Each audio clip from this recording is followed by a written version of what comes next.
Good morning, everyone. Thanks for joining today's discussion on how to navigate IR35 and retain access to your contractors. It's Richard Prime speaking here. Just to note, this is Sonovate's first webinar in such a structure, but we hope the start of a new channel of communication for us. And I'm sure you'll all wish us well on the topic today.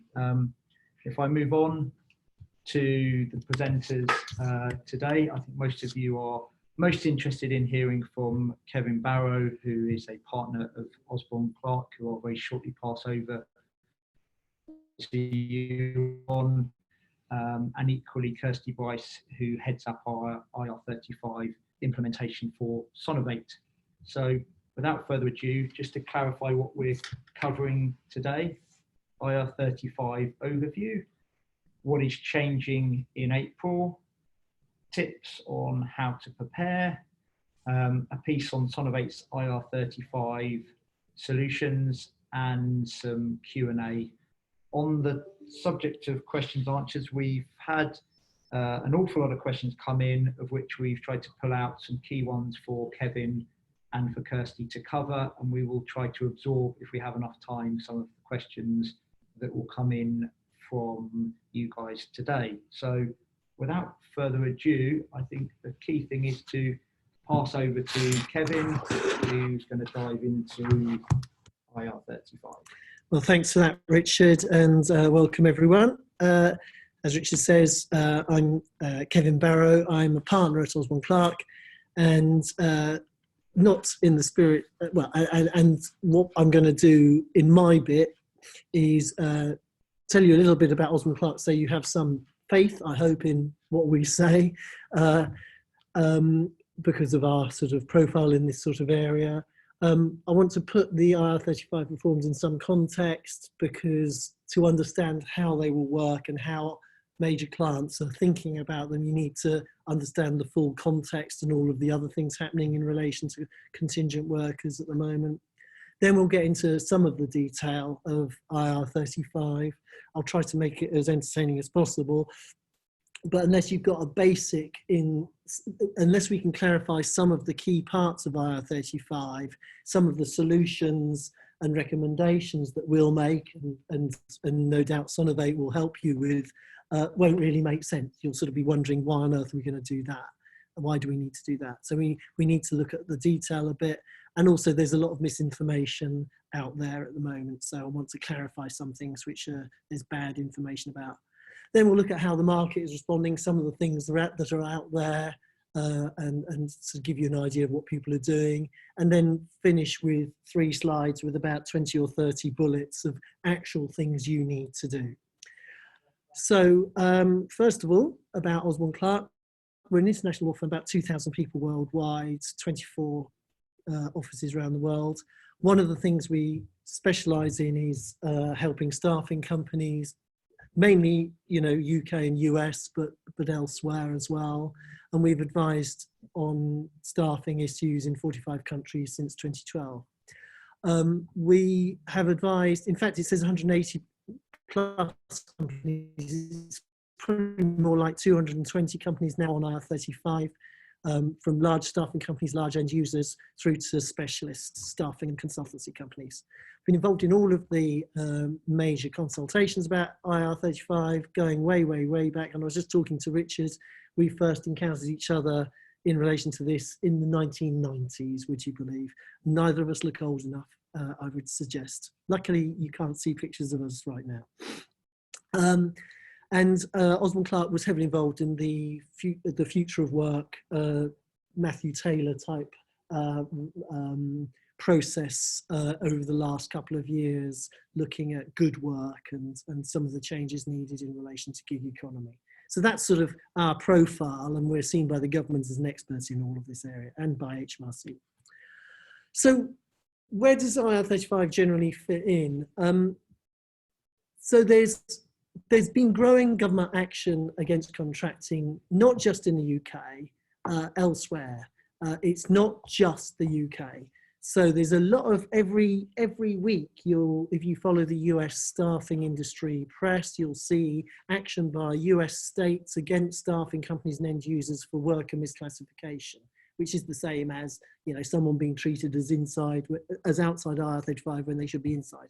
It's called 1099 in America. There's a lot of work, a lot of stuff happening in Germany as well in this whole area, as there are more and more people working on a self-employed basis. You know, the German authorities are taking a close look at that. Same in Holland, you know, and Australia. We're not alone. Don't feel you are being picked on. In fact, to be honest with you, the UK has been an outlier. We are the last probably to really take major legislative steps against the growth in the use of self-employment models. And it's a very topical issue. The press have picked up on it. HMRC are beginning to enforce more and more things against staffing companies. Obviously, the 2017 experiment, if you like, in the public sector with the IR35 reforms there, you know, with the government's toe in the water for this. And now we've got, you know, the proposals for change in April 2020. So what's the current position relating to liability? Well, obviously, and you probably all know this, at the moment, in relation to supplies into the private sector, the risk profile of the use of personal service company contractors is relatively low, because it's the personal service company that's liable for any tax if they're inside IR35 but have been paid outside IR35. HMRC has rarely taken action. There's always a bit of publicity about the BBC cases, but there are very few cases really, because HMRC had pretty much given up, because it cost them more to bring a claim than they're ever actually likely to recover from an individual contractor. But obviously that has upset HMRC. HMRC's fed up. Already they've issued guidance as long ago as 2016 saying to end users and staffing companies, you've got to be checking out your suppliers a bit more. Now, this isn't supported by any actual legislative measures or penalties on people who don't check out whether or not people are complying with tax legislation. It's just a recommendation. But they've been pretty firm for 3 years that they expect people to be checking their supply chain out. And then there's a whole raft of other things that HMRC is using already in relation to end users and intermediaries supplying contract workers. A lot of major staffing companies have had Regulation 80 assessments relating to people who are actually paid through offshore vehicles. Hasn't been much publicity, but it's been a big issue for a lot of staffing companies. The loan charge arrangements affected some users and suppliers of staff, of contract staff. We're dealing with 2 claims by HMRC under what's called the MSC legislation, which is effectively legislation against umbrellas and accountancy service providers who help people set up as personal service companies. HMRC announced last week that they're investigating a major labour supplier under the Criminal Finances Act because they've been turning a bit of a blind eye to use of dodgy umbrella arrangements in the supply chain. That's what we understand. And there are other things going on. So there's a lot of stuff going on independently of IR35, and you need to know that because end users, major end users in particular, are aware of this, and that's why they're a little bit concerned about all of these tax measures, and that's why some of them are being a bit overcautious, arguably, in relation to their reaction to IR35. So what actually does IR35 involve? It was flagged in 2017 that the IR35 reforms that have been trialled in the public sector would be moved into the private sector. There was a consultation through 2019. The consultation was all based on research the government had done, which said that of the private sector personal service companies that were out there, 1/3 were in their view inside IR35, but only 10% of those 1/3 were actually paying the right amount of tax. And this was leading to a 1.2, or sometimes you hear 1.3 billion tax shortfall for UK Treasury. HMRC thinks the public sector reforms worked, so they think, well, why not let's roll that out to the private sector. They may not be right that they worked, but that's what they think. And of course, we have got a government who are making a few spending promises at the moment, so tax has to be raised. So it does look like something's coming. There doesn't seem, there was a demonstration outside Parliament last night, but 100 or 200 people there, but it's not exactly the Brexit marches. I'm sorry to say, I don't want to diminish how upsetting these reforms are for contractors, but there really isn't significant opposition so far from the wider community or the political establishment. So, we're seeing HMRC pressing on. Draft legislation issued in July last year, 22nd of January this year, draft regulations, an announcement on 7th February with guidance from HMRC about some of the things that will be coming into effect on the 6th of April. Yes, there's been an announcement about a government review, and the House of Lords are carrying out an inquiry at the moment, but we do not believe those reviews or inquiries will be much more than just a look at how things are doing. They're not proposing major changes. So, what is coming? What I'll try to talk about in the next few slides is how the regime has worked in the public sector and how it's likely to work in the private and public sector from 2020, how the market seems to have responded, and what HMR seems to think, and give you some practical tips. So how does it work? Well, I think the first thing, if you want to understand how IR35 works, the first rule is don't look at the legislation because it is incredibly complicated and difficult to understand. The best way to think about it is that it applies if the 4 steps these 4 steps are effectively satisfied. There has to be a supply of labour, and I'll explain what that means, to the public sector or to any non-small private company, and I'll explain what that means, involving a contractor who's a personal service company, and I'll explain what that means, who fails IR35. So those are the 4 things that have to be satisfied. So what is a supply of labour? Well, what the legislation says is it is something that involves someone personally performing or who is under an obligation personally to perform services for an end user. If the end user has no interest who turns up, and the supply arrangement is genuinely output based, such that the end user says, I don't really care who does it, as long as the bloody thing's done, then broadly speaking, IR35 doesn't apply at all.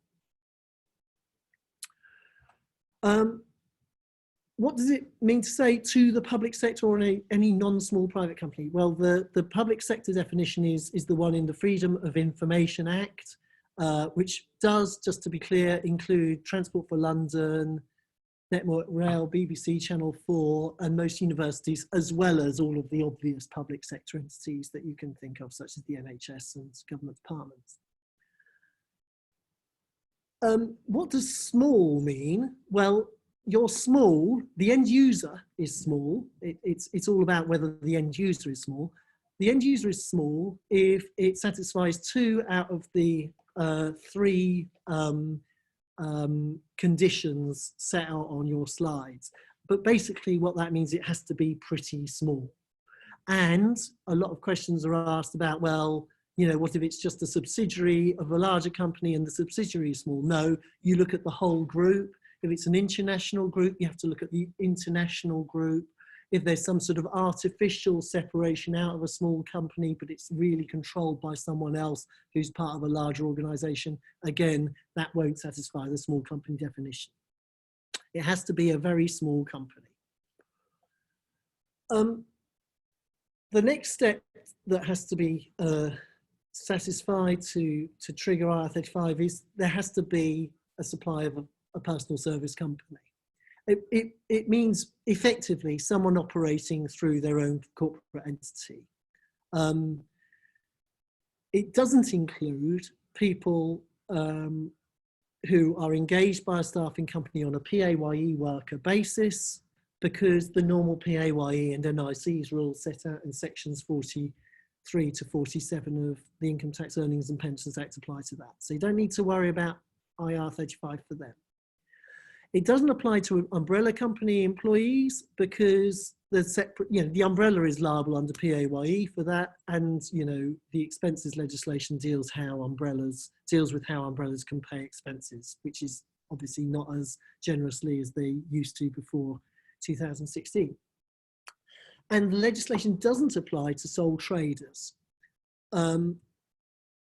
Instead, if you're engaging people as sole traders, there is arguably a more scary regime, the 2014 onshore intermediaries legislation, which makes the staffing company liable unless it can prove there's no supervision, direction or control of the worker.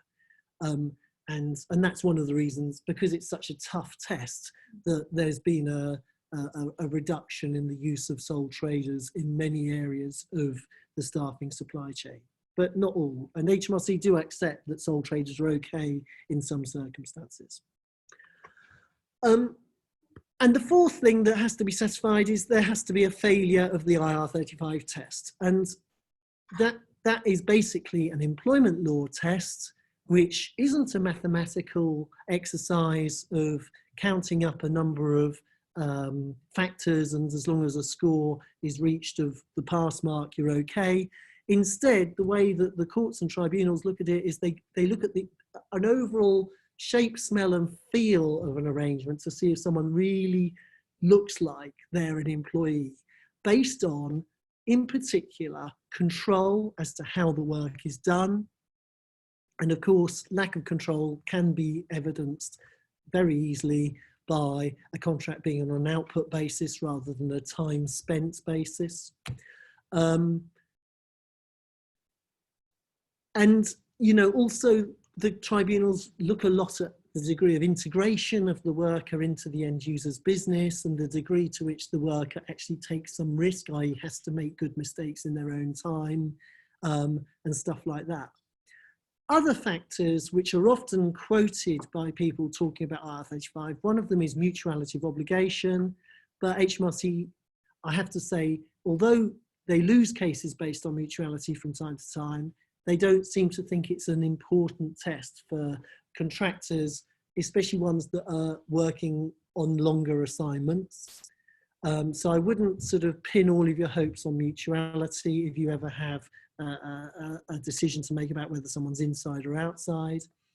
Another factor is personal service. Everyone talks about rights of substitution. Recent cases have tended to suggest that's not quite as important as has often been thought. Control and integration are probably the two key factors for most types of assignment. How do you know whether or not someone is or isn't going to fail that IR35 test? Well, HMRC have developed an online tool, which some of you may have played with. They've recently upgraded it. I think the key thing to remember is it's not actually mentioned in the legislation. It has no legal effect. HMRC have said that they'll be bound in practice by it if people use it properly. But actually the key words from HMRC are they'll only be bound by the decisions that the tool generates if people have answered the questions correctly and honestly. And the problem is that a lot of the questions are highly subjective and can be answered either way. So there's a big loophole there for HMRC to reject, to say you didn't use it properly, you found someone outside it incorrectly, we're going to find you liable. Another problem with the CESS tool is that it actually, for lots of types of contractors, especially perhaps the higher level contractors doing a lot of IT type stuff, or perhaps engineers working independently, the tool will often just say, don't know. And that's obviously not very helpful. Interestingly, NHS Digital relied on the tool to call a lot of their IT contractors outside, but HMRC has disagreed with them and has levied a £4.3 million claim against them, which we believe NHS Digital is going to have to pay out. So the CES tool isn't, I'm afraid, ideal, and the recent upgrade hasn't really improved it massively in that sense. So once someone's inside, who's primarily liable? Well, the legislation refers to the fee payer being primarily liable. That means the person who makes a chain payment to the personal service company. So it focuses on the payer. If there's no chain between the end user and the personal service company, then the end user is the fee payer and liable. And that would make, under the new legislation, that would make BBC liable rather than Jeremy Paxman. Otherwise, if there's a chain, it's the person who pays the personal service company is liable, primarily liable. But there are exceptions to that. And the first set of exceptions are what we would call the administrative exceptions. So that means that these mean that the end user can be liable if they don't get the process right. So if they have a worker who is inside IR35 but actually paid outside, and the end user has failed to carry out what's called a status determination exercise and issues a status determination statement to the staffing company and to the worker, then the end user is liable. So if they cock up and just fail to make a decision and communicate it, they're liable.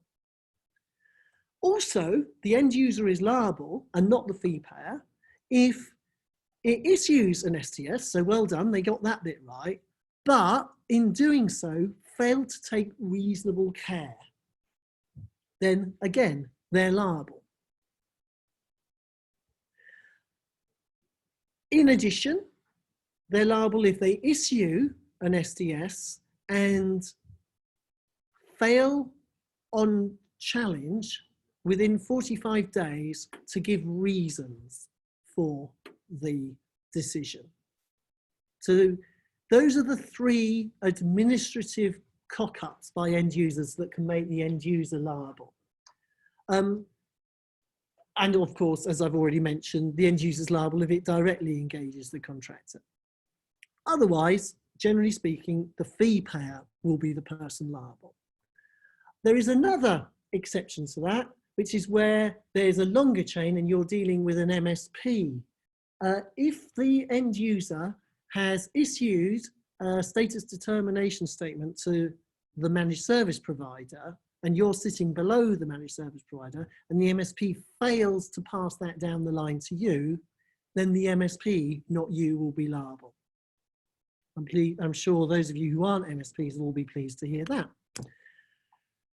And then the last thing, and this is different to the public sector regime, and this is the thing that has spooked end users.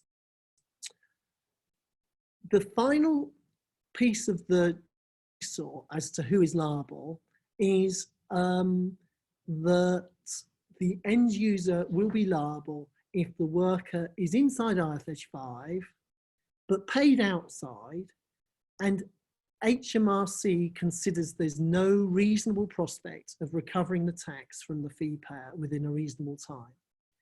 Where that's the case, HMRC are able to chase after the end user instead, or perhaps the MSP if there's an MSP as well. So if a staffing company, God forbid, goes bust, or looks like it's insolvent, it just can't pay, and HMRC decides not to wind them up because it's just not worth it because there's no assets there, they're allowed to go after the end user instead. Now, as a matter of policy, HMRC have said they'll only go after the end user where they won't go after the end user if the business failure of the fee payer, which means they can't pay, is down to just some sort of normal business insolvency problem, which no one could have foreseen. But they will go after the end user if the end user failed to check out that the staffing company was complying with tax properly and, you know, just operating on a sensible basis. If the staffing company is just unlucky and suffers a random problem which makes it go bust, then the end user won't be liable. But every other case, it will be, if the fee payer can't actually pay the tax. So, you know, what we're expecting is that end users will take a pretty much closer look at staffing companies and intermediaries than they used to. Because even if they get all of the administrative bits right, they could still end up having the liability passed to them. So a few more little bits of detail before we get into some practical tips. What if the worker or fee payer disagrees with the end user's status determination statement? Do they have a right of appeal? No, that's a big misunderstanding. They don't have a formal right of appeal. They have a right to an explanation. And if the end user doesn't give that explanation within 45 days, then the end user's liable. What about situations where the fee payer, you, the staffing company, doesn't agree with whatever determination's been issued by the end user? Well, you could just ignore it. There's no statutory obligation on you to obey a status determination statement. It's just that once the SDS has been issued, it's on the record, and if HMRC come after you in a year or 2 or 3 years, you're really on the back foot having to fight that claim, because there's evidence there HMRC can rely on that someone thought they were inside. You're really going to have your argument straight if you do that. So how's the market responding? Well, as many will have seen or read, there are some major organisations which have issued blanket assessments of inside IR35, blanket assessments of inside IR35, or more commonly recently, just a complete blanket prohibition of personal service companies. We've seen some of the major banks, Lloyds, Barclays, HSBC, Morgan Stanley, and others all say that. And there's nothing in the draft legislation which actually prohibits them from doing that. That's a common misunderstanding. The thing that might hold them back from doing that is that, I'll talk about it in a second. And it is clear that that has worked for some end users who've got lots of people doing, if you like, slightly lower skilled jobs where people don't have transferable skills and they just have to lump it. And for those types of workers, you know, they might be moved into an employed option or various types of traditional umbrella or PAYE model, and that's what happened in the public sector. Or in the public sector, something that happened was a lot of people moved into, a lot of nurses in particular and care workers were moved into some very aggressive new types of umbrella scheme. And I'll talk about those in a second. Otherwise, and linked to that, we've seen basically a significant reduction, or we're going to see a significant reduction in the take-home pay of some contractors.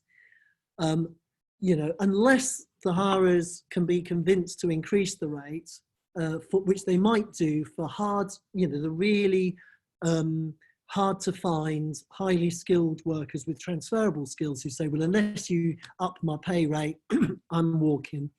And in those cases, in some cases in the public sector, there was an increase in the pay rate. And, linked to that, we have seen, in the public sector, organisations within the public sector which started with a blanket assessment of inside, having to back off from that. The NHS did that with some doctors, Transport for London did that with a lot of engineers, starting with a blanket inside assessment, and they've now changed their tune so that a significant proportion of them are now deemed outside because they were facing this threat of people walking off site. The big question is, will the big major banks in the private sector and other private sector organisations that have got these blanket policies do the same? It remains to be seen. We believe that even now, some of them have still got their public policy, but they're secretly allowing the really hard to find contractors to come in through the back door via consultancies, perhaps on some sort of statement of work basis, which we'll talk about in a second, or some other, nuanced basis where they're prepared to carry out an assessment and find them outside. And usually they'll be doing that with the ones they see as the most indispensable contractors. Will there be lots of challenges? So there is this mechanism for challenges from staffing companies and from workers if they don't agree with the SDSs. Well, it didn't really happen big time in the private sector. I'm not sure it'll happen much in the public sector. Sorry, it didn't happen much in the public sector. I'm not sure it'll happen much in the private sector, partly because staffing companies won't want to upset their clients. Will the contractors raise questions? They may do, I don't know. Some end users probably won't make status determination statements. They'll forget, they won't realise this applies to them, they'll just be administratively incompetent. If you're a staffing company and that's the position you have with an end user, should you just sit there quietly happy thinking, well, they haven't issued a statement, that means they're liable, I'll pay the worker gross, and that will be a problem in due course for the end user? Well, broadly speaking, we're seeing a lot of staffing companies decide not to take that risk because they realise it might upset their relationship with the end user, and they're trying to sort of persuade, coerce, do everything they can to educate the end users into giving the statements. And do remember that even if you still don't get any statement from the end user, probably your contract with most types of end user will have an if it's on the end user's standard terms, will have an indemnity from you to them in relation to any tax they suffer like this.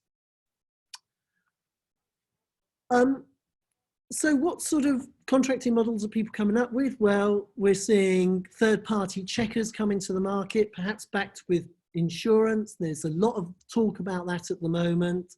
I think the three key things to note about that is that a lot of the arrangements that we're seeing in the market they may well solve your IR35 problems.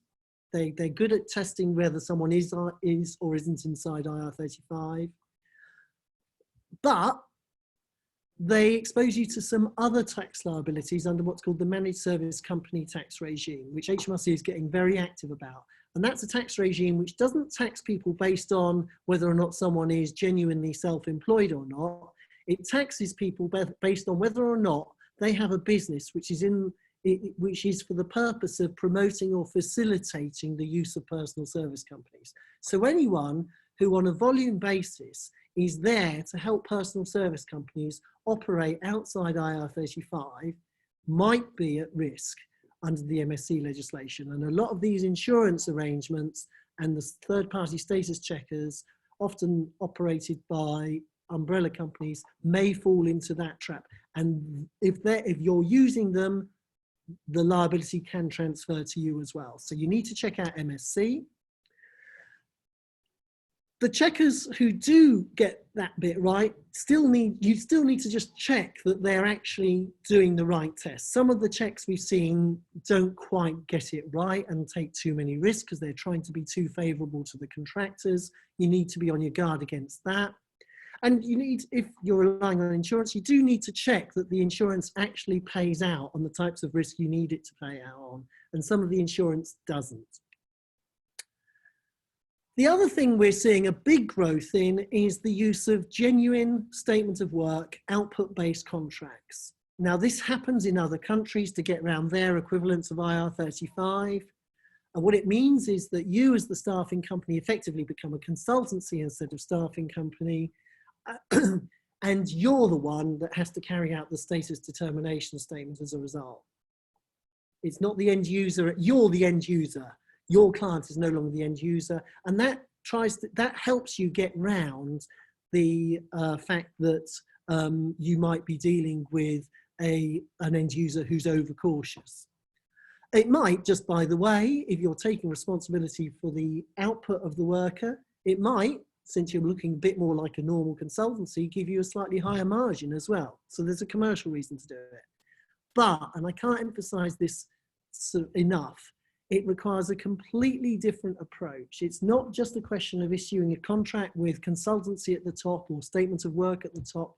You actually have to have a totally new type of contract under which you take responsibility for the output of the workers. You'll need to be insured for that.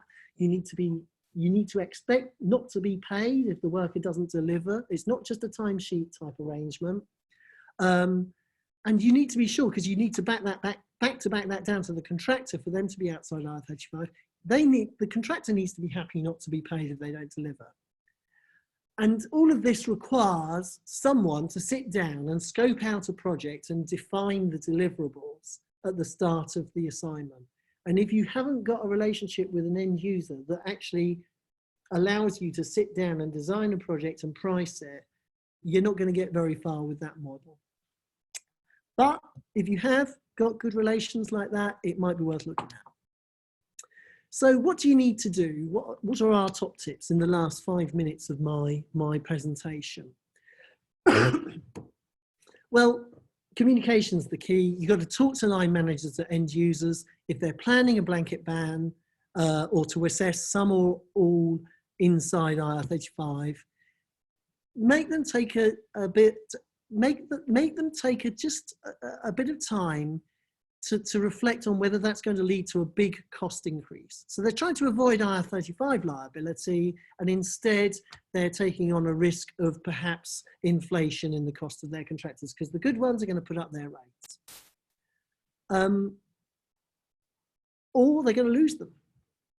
So have a conversation with them about that. Don't expect them to agree immediately, but let them reflect on it. And if they're not prepared to then find them outside, talk to them about finding extra budget.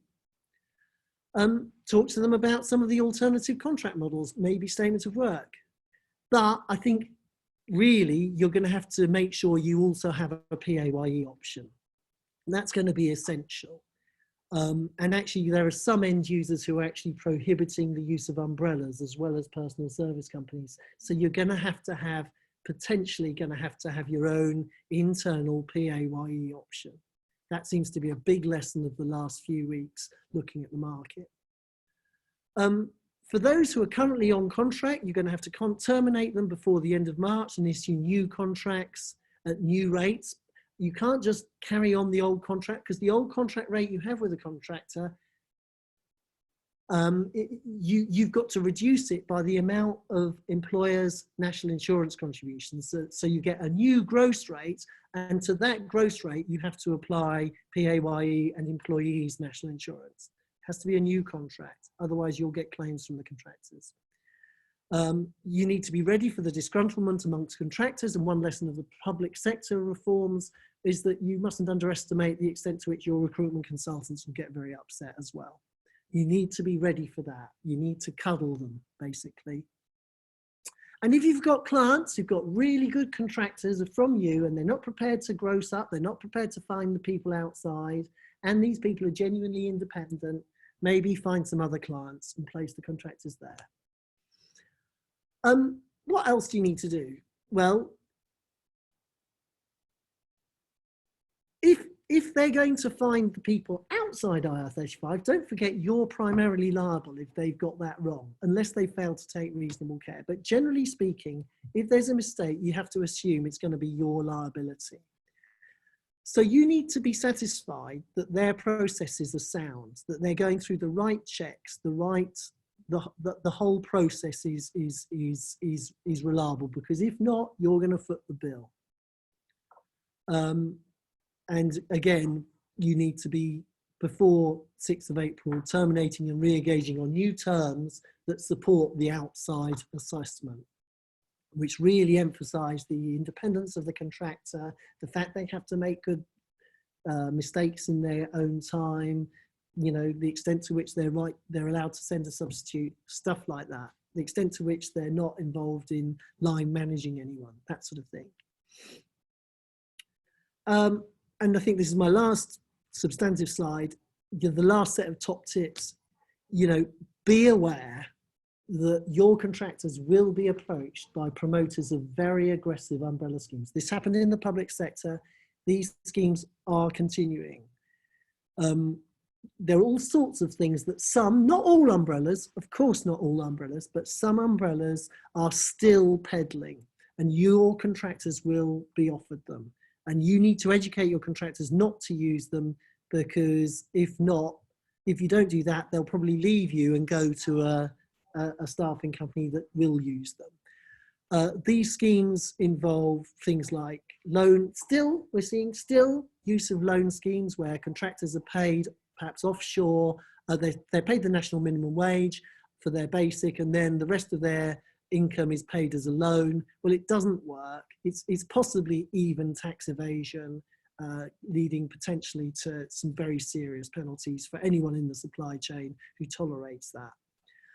Another thing we've seen a lot of is mini umbrella or small umbrella company arrangements, SUC. HMRC has been very clear about that, and we believe that they are investigating a number of those at the moment. And the liability can bounce up to you if your umbrella is doing this. And that's one of the reasons why some end users are prohibiting the use of umbrellas in their supply chain, because they're worried about the Criminal Finances Act risk and things like that they could inherit from those schemes. So before I hand over, just to conclude that there are options. Some contractors will be caught, so you have to be ready with a PAYE option. Others can use output-based statement of work type models, and there may be other models to look at as well. But you as the fee payer have to be sure you can get it right. It has to be done properly, otherwise you'll be liable. Some end users will definitely respond with blanket assessments inside or prohibition of personal service company contractors. But you should have conversations with them about whether they're ready to accept that the hard to find contractors may put up their fees. And watch out for peddlers of dodgy umbrella schemes. They will be out there, and you don't want them in your supply chain. My final word, the UK has been a relatively benign environment for the use of contingent workers and personal service companies, but that is changing. We're catching up with the rest of the world now. Staffing companies will need to adopt new processes and new contract models and new contracts by the end of March. So that's it from me. I'll be dealing with questions later. Thanks ever so much, Kevin. I'm sure many of the listeners found that very insightful. Some of them will have found a lot of those slides reaffirming from information that they've read. Some will be banging their heads against the wall a wee bit, but I think very, very helpful. So thanks, Kevin. Just to note that there's some key questions that I know have been asked, of which in circa 5 minutes, Kevin will jump back in and answer for us on there. Equally, Kevin, I know your time, trying to find an hour of your time in the next few months is virtually impossible, but I'm pretty sure you'll be inundated with a bunch of inquiries following that.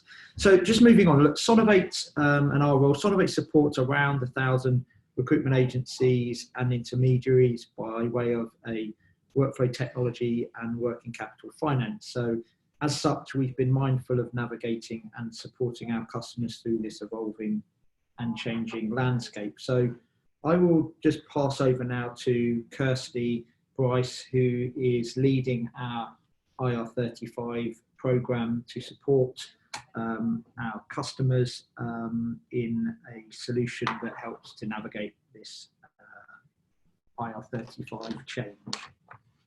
Kirsty. Great. Thanks, Richard. So Sonovate started our journey a little while ago on IR35.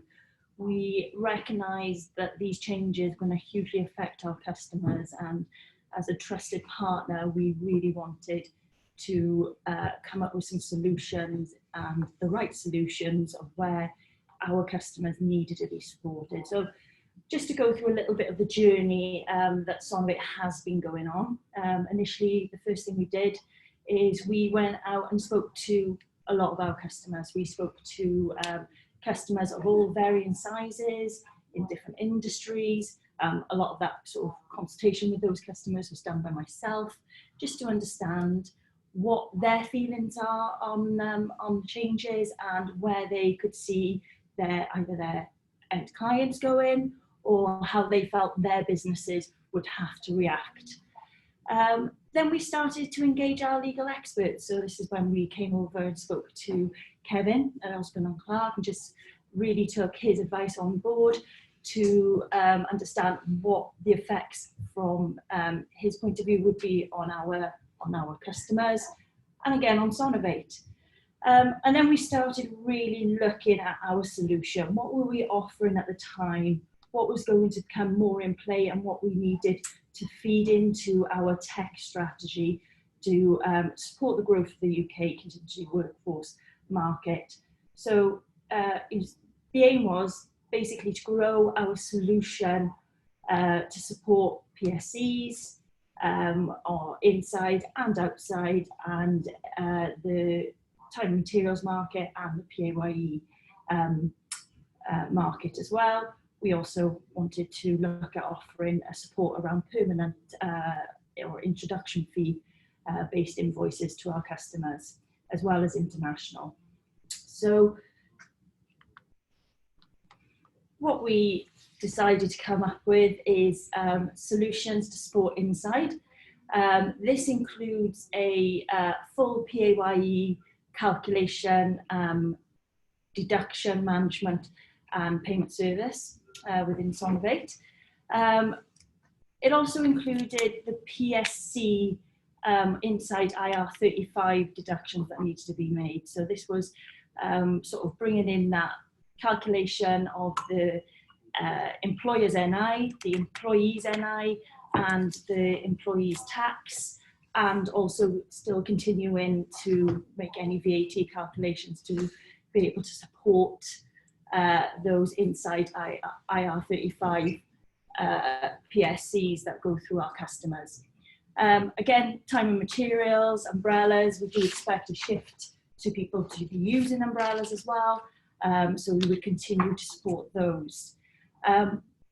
Outside IR35, we did recognise a lot of our customers would still look to run a genuine statement of work, and potentially, although this was a smaller needs in time and materials based funds. So we did decide that we would support both of those. These are going to be down to high monitoring and assistance and assessing for funding. Those services came alongside, comes alongside our usual offering of 100% advance funding on all temporary assignment. Obviously, our online timesheeting and invoicing for all time and materials based assignments. The online invoicing for deliverables based statement of work assignments. Payroll for inside or outside IR35 PSC assignments, including VAT, employee tax and NI, and employer's NI. Payroll for inside IR35 PAYE temporary workers, and supporting our customers through the setup of any PAYE scheme and PAYE right to work that they needed to get themselves prepared for. What Sonovate really wanted to do is ensure that our customers could continue operating on a daily basis to be able to run their businesses and grow their businesses. We feel the solutions that we're offering can really do that for our customers.